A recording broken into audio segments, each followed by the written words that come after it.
শুরু করো। This are the 6th cervical vertebra or different species.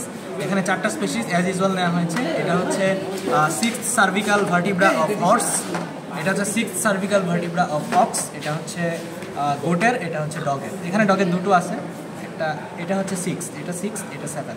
আমরা 7টাকে এখন না দেখতেছি না।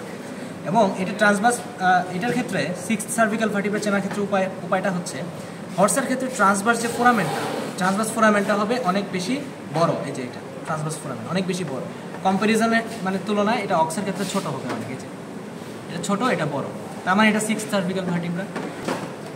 তো এটা ট্রান্সভার্স ফোরামেন দেখে আমি চিনবো। এখানেও ট্রান্সভার্স ফোরামেন আছে। এই ট্রান্সভার্স ফোরামেনটা কিন্তু 7th সার্ভিক্যালে নাই, 6তে আছে। তার মানে এই দুইটা দিয়ে আমি ডিফারেন্সিয়েট করতে পারবো প্রাইমারিলি। এবং এখানে ট্রান্সভার্স ফোরামেনের ক্ষেত্রে, প্রসেসের ক্ষেত্রে, হর্সের ক্ষেত্রে এটা কিন্তু 3টা পার্টে ভাগ হয়েছে ট্রান্সভার্স প্রসেসটা। এটা হচ্ছে এই যে 1টা 2টা 3টা। অক্সের ক্ষেত্রে এটা কিন্তু কোয়াড্রিল্যাটারাল প্লেট গঠন করছে ট্রান্সভার্স প্রসেস। এই যে এই শেপটা, এটা চতুষ্কোণ আকৃতি কোয়াড্রিল্যাটারাল প্লেট। অ্যাজ ইউজুয়াল এটার কিন্তু এটা গোটের ক্ষেত্রে সেম কোয়াড্রিল্যাটারাল প্লেট। এবং এটা হচ্ছে ডগের ক্ষেত্রে এই যে 3টা পার্ট, 1টা 2টা 3টা। এটা স্পেশাল, আলাদা, যেহেতু এটা সাদা কালার এই জন্য আমরা চিনবো এটা ডগের। এটা তাহলে আইডেন্টিফিকেশন পয়েন্ট প্রথমত আমরা চিনবো হচ্ছে তার ট্রান্সভার্স ফোরামেন দেখে। যেটা ট্রান্সভার্স ফোরামেন বড় সেটা হচ্ছে 6th cervical vertebra of horse, এটা হচ্ছে অক্স, এটা গোট অ্যান্ড এটা ডগের।